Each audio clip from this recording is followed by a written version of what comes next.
So students, have a nice day. Today we are going to study chapter number 1, heading number 5, visualizing the nation. Visualizing, अगर हम word पे ध्यान दें, visual का मतलब क्या होता है? इस चीज़ को देखना है। विजुलाइज करने का मतलब होता है इसको जिसको बोलते हैं कि चरित्र के रूप में दिखा देना, चरित्र के रूप में या चित्र के रूप में प्रदर्शित करना, दिखाना, वही क्या है? Visualising the nation. किसी भी चीज़ को आकार दे देना, सिंबल दे देना। जैसे नेशन है तो हम वैसे उसको कैसे दे सकते हैं? जैसे मैप के माध्यम से, या नेशन का जो सिंबल है, हमारे मैप होते हैं, नेशन का सिंबल हमारे जो फ्लैग्स होते हैं, नेशन फ्लैग्स वो होते हैं, और भी कुछ कई सिंबल्स होते हैं जो नेशन के द्वारा अपनाए जाते हैं। पर यहाँ जो विजुलाइजिंग द नेशन है, नेशन को ही विजुलाइज कर दिया गया, मतलब लोगों के अंदर जैसे भावना डाली गई कि यही हमारा देश है। और जैसे अगर हम एग्ज़ाम्पल के तौर पे दें तो भारत माता की जय एक नारा लगता है, तो उसमें क्या किया कि एक फ़िगर बना दिया गया था कि भारत माता का, एक लेडीज़ थी, ठीक है, एक लेडीज़ का फिगर बनाया गया। और मैक्सिमम जो इनको विजुलाइज़ किया गया तो महिला के फिगर में, मतलब वीमेन के फिगर में ज़्यादा किया गया। तो इसके बारे में ये जो हुई थी घटना, ये जो सिस्टम, इसके बारे में आइए डिटेल स्टडी करते हैं। While it is easy enough to represent a ruler through a portrait or a statue, how does one go about giving a face to a nation? Artists in the 18th century and 19th century found a way out by personifying nations. कहना ये बड़ा आसान था कि कोई भी, जैसे अगर कोई राजा है और उसको अपने राजा को दिखाना है किसी को, तो वो कैसे दिखा सके? पोर्ट्रेट, मतलब उसकी बड़ी एक तस्वीर बना लेते हैं, पोर्ट्रेट तलवार के साथ। आपने देखो कि पिछले जब पुराने टाइम्स थे उसमें राजा महाराजा क्या होते थे, अपनी फ़ोटो बनवाते थे, है ना, बैठ के। तो उस तरह की फ़ोटो के साथ भी दिखा सकते हैं, या स्टैचू के साथ, मतलब उनके पुतले बना के भी दिखाए जा सकते हैं। How does one go about giving a face to a nation? पर किस तरह से एक जो नेशन है, जो राष्ट्र है, उसको किस तरह से जो है एक फेस, एक चेहरे के रूप में प्रदर्शित किया जाता है। Artist in the 18th and 19th centuries found a way out by personifying a nation. जो आर्टिस्ट कलाकार के थे 18th और 19th सेंचुरी के जो कलाकार थे, उन्होंने ये तरीका अपनाया और पर्सोनीफाई कर दिया। पर्सोनीफाई का मतलब होता है मानवीकरण करना, मतलब नेशन के अंदर जो हमारा देश था उसके अंदर कहीं ना कहीं जो है एक जो पर्सन्स वाली क्वालिटी को दिखा दिया, ठीक है, एक ह्यूमन के फिगर को जो है वो दिखाकर इन्होंने उसको करना शुरू किया।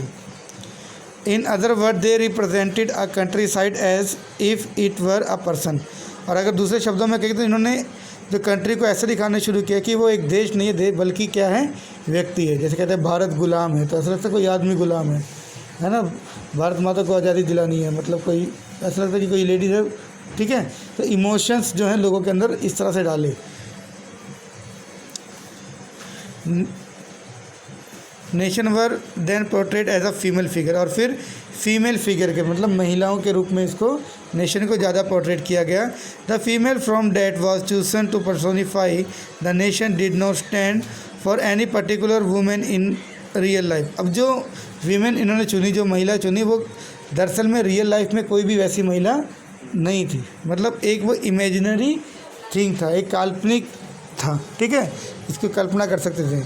Rather it sought to give the abstract idea of the nation a concern form। और ये किस तरह का विचार देता था? एब्स्ट्रैक्ट आइडिया, मतलब एब्स्ट्रैक्ट क्या होता है? जिसको नहीं हम छू सकते हैं, ना ही देख सकते, केवल फील कर सकते हैं ना। तो वैसे ही एब्स्ट्रैक्ट क्या था? एक ऐसा आइडिया दिया इन्होंने जो नेशन कंसर्न, जो राष्ट्र से जुड़ा हो। That is female figure become an allegory of the nation. Allegory का मतलब होता है कि अब उसी जो फीमेल का फिगर था, जो महिलाएं थी, वही कहीं ना कहीं राष्ट्र के रूप में देखी जाने लगी। जैसे भगत सिंह की अगर आप मूवी देखेंगे, उसमें वो कहता है कि तुमने देश के बारे में सोचा पर माँ के बारे में नहीं सोचा। तो वो कहता है कि जब मैं देश के बारे में सोचता था तो आप ही के बारे में सोचता था, ठीक है। तो उन्होंने इस तरह की जो पेंटिंग्स बनाई या फिगर्स बनाए, तो लोगों के इमोशन डायरेक्टली इस तरह से लोगों के जुड़ने लगे। You will recall that during the French revolution artists used that female allegory to portray ideas such as liberty, justice and then republic।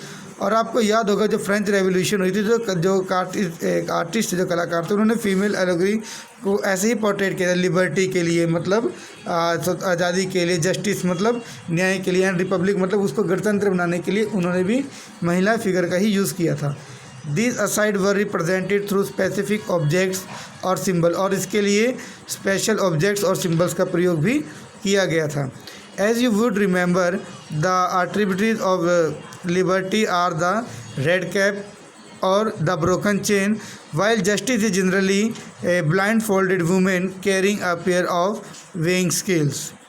अब आपको याद भी होगा, ठीक है, you remember the attributes of liberty, liberty के लिए क्या दिखाया गया था, रेड कैप, मतलब उसका सिंबल क्या था, रेड कैप था, और द ब्रोकन चेन, जो चेन है उसको टूटता हुआ दिखाया था, है ना, मतलब बेड़ियाँ तोड़ दी जिस हिसाब से, ब्रोकन चेन। और जस्टिस को कैसे क्या था, ब्लाइंड फोल्डेड वुमेन, एक मतलब आँख पे पट्टी बांधी हुई महिलाएं थी, और उसके हाथ में क्या है, तराजू था। अभी भी देखो हमारे जो कोर्ट वगैरह उसमें जैसे फ़ोटो लगी होती है, मूर्ति लगी होती है ना, कहते हैं कानून के जो हैं अंधा कानून है, तो उसी तरह से उसको जस्टिस को भी दिखाया गया था। Similar female allegory were invented by artist in 19th century to represent the nation. इसी तरह से नेशन को दिखाने के लिए भी 19th सेंचुरी में फीमेल एलोगरी का यूज़ किया गया। In French she was christened Marianne, a popular Christian name which underline the idea of people nation. और इसमें उस समय जो थी चेरिस्टिन मेरिन, एक ये फेमस नेम है क्रिश्चियंस में, ठीक है, इसको यूज़ किया गया था, ठीक है, लोगों को मतलब पीपल्स नेशन का दिखाने के लिए। Her characteristics were drawn from those of liberty and republic, और इसकी करेक्टरिस्टिक्स जो थी कहाँ से दी गई थी, लिबर्टी और रिपब्लिक से। रेड कैप, ट्राई कलर, ठीक है, cockade. Statue of Marianne were elected in public square to remind the public of nation symbol unity and pursued them to identify it. और इसको नेशन सिंबल की तरह दिखाया गया था ताकि लोग इसमें अपनी आइडेंटिटी को पहचान सकें, ठीक है, और एकता को ये दिखाएं। Marine image were marked on coin and stamp, और फिर इनकी जो मरीन की जो इमेज थी, जो फ़ोटो थी, वो सिक्कों के ऊपर, स्टैम्प जो मोहरे हैं उनके ऊपर भी जो है दिखाई जाने लगी। Similarly Germania become the allegory of German nation. इसी तरह से जर्मेनिया जो थी ये कहाँ के एलोगरी के रूप में इनको दिखाया गया, जर्मन नेशन की, ठीक है, मतलब जो जर्मनी की थी उनके लिए एलोगरी का यूज़ जर्मेनिया के लिए यूज़ किया गया। In visual represented Germania wear a crown of oak leaves, oak के लीव्स का, ये देखिए यहाँ पर ये जो फिगर है इसमें ही ये जर्मेनिया का फिगर है, और इसके ऊपर देखेंगे जो ये इन्होंने मुकुट टाइप का, कैट टाइप का जो लगा रखा है, ये किसके, ओक के जो पेड़ हैं उसके पत्ते हैं, उसका यूज़ इसमें किया गया है। As the German oak stand for heroism, क्योंकि जर्मनी में ओक जो है हीरोइज्म के लिए, वीरता के लिए ज़्यादा फेमस है, ठीक है। देखिए नीचे न्यू वर्ड जो आपको दिया गया, एलोगरी दिया गया है, इसका मीनिंग दिया गया है, तो आप इसको देख लीजिएगा। और साइड में जो है ये पोस्टर और स्टैम्प्स और ये फ़ोटो दी गई है जर्मेनिया की, और ऊपर एक और स्टैम्प दी गई है मरीन की, तो इसके बारे में आप स्टडी कर लेंगे। अब मीनिंग द सिंबल, तो ये एक्टिविटीज़ हैं, इसको आप कर लेंगे। यहाँ देखिए एक और फिगर है, जर्मेनिया गॉर्जिंग द रेन, अगला फिगर जो है ये दिखाए गए। अब जो हमारा जो नेक्स्ट हेडिंग आता है, 6 हेडिंग है, ये है नेशनलिज्म एंड इम्पीरियलिज्म।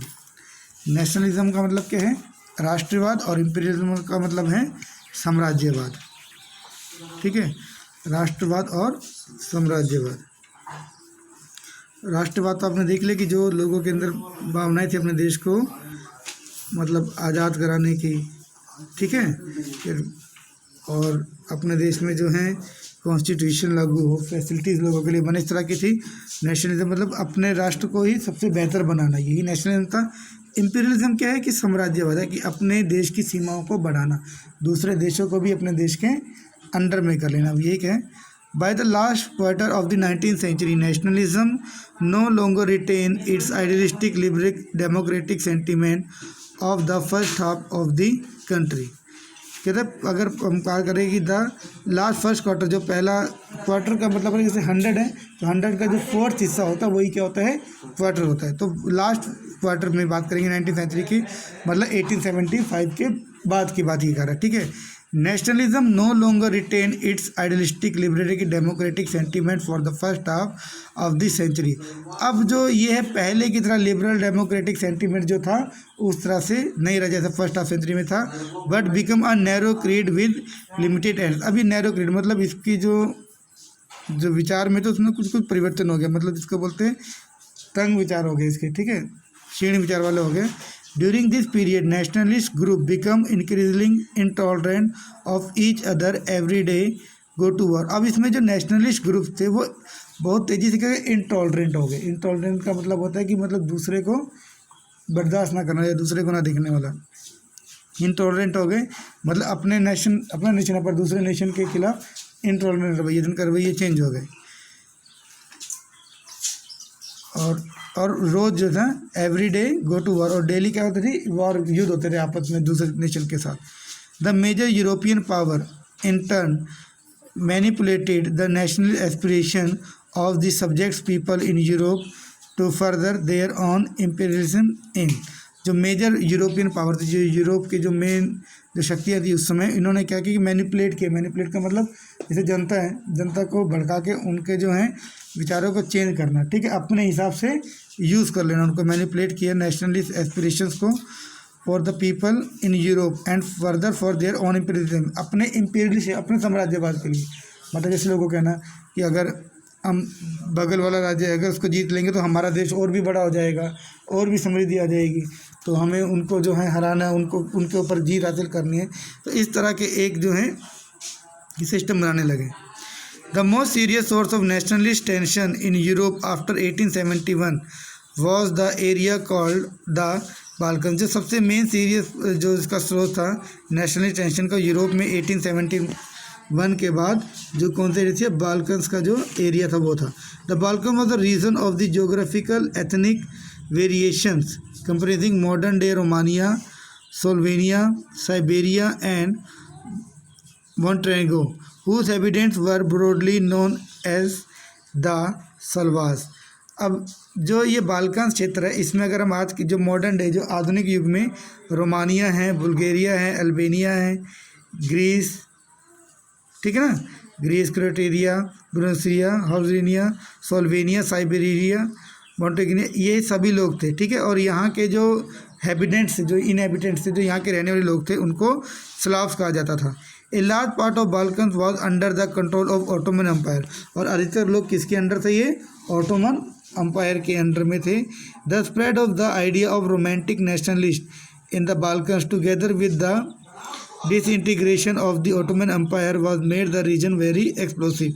अब जो ये आइडिया रोमांटिक नेशनलिज्म, रोमांटिक का मतलब ये होता है रियलिटी से हट कर, ठीक है, तो एक फॉल्स जिसको बोल सकते हैं, मतलब झूठा आइडिया था एक, ये जो धरातल पर नहीं था। तो लोगों के अंदर एस्पिरेशन बढ़ दी, ठीक है, नेशनल राष्ट्रवाद की Balkan together they disintegrated of the Ottoman empire made the region very close. अब ये ऑटोमन अम्पायर से अलग होना चाहते थे और वहाँ पर सिचुएशन को वेरी एक्सप्लोसिव हो गई, मतलब दंगे, लड़ाई झगड़ा, ये सब ज़्यादा वहाँ पर होने लगा। All through the 19th century the Ottoman empire had sought to strengthen itself through modernisation and internal reform but with very little success. और क्या हुआ इन सभी के दौरान 19th सेंचुरी में ऑटोमन अम्पायर ने क्या सोचा कि अपने आप को मजबूत करें और आधुनिकीकरण की तरफ ध्यान दिया। इंटरनल रिफॉर्म्स भी किए उसने, मतलब आंतरिक जो है सुधार भी किए, पर इसमें जो है बहुत कम स्तर पे ये काम हुआ। One by one it's European subject nationalist broke away from its control and declared independence. पर एक एक करके जो यूरोपियन जो इसके जो कंट्री थी, उन लोगों ने जो नेशनलिस्ट थे वो सब टूट के इनसे अलग हो गए, उनका जो इनके कंट्रोल से अलग हो गए और उन्होंने अपने आप को आज़ाद घोषित कर दिया। समझ रहे हैं, वो लोग क्या हो गए, आज़ाद हो गए। The Balkans people based there claims for independence and political rights on nationality and used history to prove that they had once been independent but had subsequently been subjected by foreign powers। और उसके बाद के Balkans जो लोग थे उन्होंने claim किया कि इंडिपेंडेंस का मतलब उनको आज़ादी मिले और पॉलिटिकल पावर, राजनीतिक शक्ति भी मिले, और उसके लिए वो इतिहास में से मतलब दिखाते थे कि पहले हम लोग क्या थे, आज़ादी थे, पर किसी कारणवश जो धीरे धीरे करके क्या हो गया, हमारे ऊपर जो विदेशी सत्ता है उनका जो है राज जमने लगा।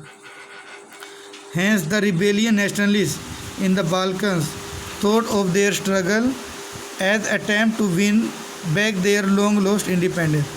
और इसीलिए जो रिबेलियस थे, जो क्रांतिकारी थे, नेशनलिस्ट थे बाल्कन्स के, उन्होंने सोचा कि अपने जो उनका स्ट्रगल है उसके माध्यम से क्या करें वो लोग आज़ादी पाएँ। As the different Slavic nation struggle to define their identity and independence. अब बात करें जो दूसरे साल्विक नेशन थे जो अपनी आइडेंटिटी को पाने के लिए, आज़ादी के लिए कर रहे थे। The Balkans area become an area of intense conflict. अब बाल्कन का क्षेत्र कॉन्फ्लिक्ट का मतलब वाद विवाद, झगड़े का एक क्षेत्र बन गया जहाँ पर अक्सर ये सब कुछ होता था। The Balkan state were forcibly jealous of each other and each hope to gain more territory at the expense of the other. और बाल्कन क्षेत्र में जितने भी लोग थे, जितनी भी टेरिटरी थी, सब लोग आपस में एक दूसरे से जलते थे, लड़ाई झगड़ा करते थे, और सब लोग ये सोचते थे कि उनके पास दूसरे से ज़्यादा जो हैं वो मतलब एक्सपेंशन हो, उनका फैलाव हो। Matter were further complicated because the Balkan also become the Sen of big power rivalry. और जो ये मैटर मुद्दा बार बार ज़्यादा और भी कॉम्प्लिकेटेड होता गया क्योंकि जो बाल्कन्स हैं वो क्या होने लगे, बिग पावर ऑफ राइवलरी होने लगे। ड्यूरिंग दिस पीरियड, इस पीरियड के दौरान there were intense rivalry among European power over trade and colonials as well as naval and military power. अब इसी समय जो यूरोपियन शक्तियाँ थी, ठीक है, उनका भी यहाँ पर जो है प्रभुत्व जमने लगा, खासकर जो नेवल है और मिलिट्री है, ये लोग अपनी आर्मी और नेवल पावर भी ले आए, नेवी ले आए। This rivalries were very evident in the way of Balkan problem unfolded. और यही राइवलरीज जो थी जिसकी वजह से बाल्कन की जो समस्या है वो ख़त्म होगी। ईच पावर, जो भी शक्तियाँ थी जैसे Russia, Germany, England, Austro Hungary, was keying to countering the hold of controlling the hold power over the Balkan. ये सभी लोग चाहते थे कि बाल्कन्स के ऊपर अपने राज जमा के अपना ही जो है स्थायित्व बना लें, मतलब बाल्कन्स के ऊपर अधिकार हो तो इन्हीं का हो। And extending its own control over area, और वो अपना ही जो कंट्रोल है उस क्षेत्र पे बढ़ाना चाहते थे। This led to a series of wars in the region and finally the first world war. और इसी वजह से जो है छोटी मोटी जो वॉर्स होती रही क्षेत्र में, और अंत में जाके जो फर्स्ट वर्ल्ड वॉर है वो ही जिसका मेन कारण यही सब था। Nationalism aligned with imperialism led Europe disaster in 1914। और नेशनलिज्म इम्पीरियलिज्म के साथ जब मिल गया तो कहीं ना कहीं इसने 1914 में यूरोप को तबाही की तरफ झोंक दिया। But meanwhile many countries in the world which had been colonized by European power in the 19th century began to oppose imperial domination. और कहता है इसी दौरान यूरोपियन पावर ने बहुत सारी दुनिया में बहुत सारे देशों को अपना गुलाम बना रखा था, तो वो सब लोग भी इसके विरोध में आ गए। इम्पीरियल जो साम्राज्यवाद है इसके विरोध में आ गए थे। नारा भी लगा था ना, इनकलाब जिंदाबाद, साम्राज्यवाद मुर्दाबाद, ठीक है, लॉन्ग लिव द कॉन्स्टिट्यूशन, है ना। तो इसका भी जो है विरोध होने लगा, इंडिपेंडेंस ऑफ द नेशन।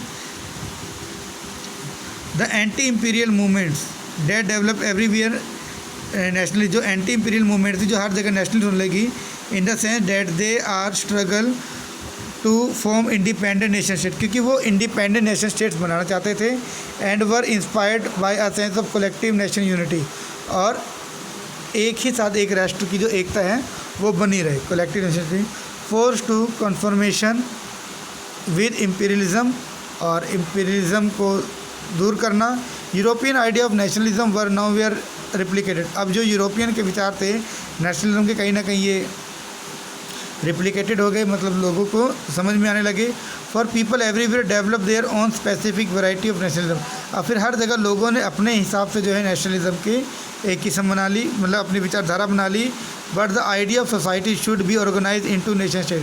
पर जो समाज है उसका जो एक जो ढांचा है, जो संगठन है, वो कहीं ना कहीं नेशन स्टेट में होना चाहिए। Came to expected and natural and universal, और इसी को प्राकृतिक और वैश्विक रूप पे अपनाया गया। तो यहाँ पर जो है हमारा ये चैप्टर हो जाता है ख़त्म। इससे पहले देखिए ये वर्ल्ड का मैप दिखाया गया, आप देख रहे हैं आप, ये एक वर्ल्ड का मैप है, a map celebrating the British empire. और इसमें जो है ब्रिटिश एम्पायर को सेलिब्रेट करते हुए लोग हैं। देखिए इसमें ब्रिटिशर्स कुछ जो इनके पुलिस वो खड़े हैं, इनकी क्वीन को देख रहे हैं। यहाँ पर कुछ लोग एक साइड पे खड़े हुए हैं, ठीक है। At the top angels are shown carrying the banner of freedom. Start ऊपर जो है एंजल खड़े हैं और इनके हाथ में बैनर है, देखिए फ्रीडम लिखा हो ना ऊपर, सबसे ऊपर देखिए ये सब ये एंजल्स खड़े हुए हैं यहाँ पर देखिए एंजल्स खड़े हुए हैं और इनके पास जो बैनर है वो कहते हैं freedom. In the foreground Britannia, और नीचे ब्रिटानिया है, ये जो है ब्रिटानिया है और सिंबल ऑफ ब्रिटिश नेशन। इसके बाद the triumphantly sitting over the globe, और ये ग्लोब के ऊपर बैठी हैं, देखिए जहाँ बैठी हैं ग्लोब के ऊपर बैठी हैं। The colonies are represented through the images of tiger, और यहाँ पर जो ये टाइगर्स के इसमें दिखाए गए हैं, ये जो कॉलोनिस्ट हैं, एलिफेंट्स, फॉरेस्ट, प्रिमिटिव पीपल, मतलब इन लोगों को ये लोग जंगल में रहने वाला मानते थे, है ना, ये सब इनमें दिखाए गए हैं। The domination of the world is shown at the basis of Britain national pride, और यही इनके नेशनल प्राइड का एक इसमें रीज़न दिखाया गया। तो यहाँ पर हमारा चैप्टर फिनिश जाता है। अब हम अगले सेशन में मिलेंगे नेक्स्ट चैप्टर के साथ। Thank you.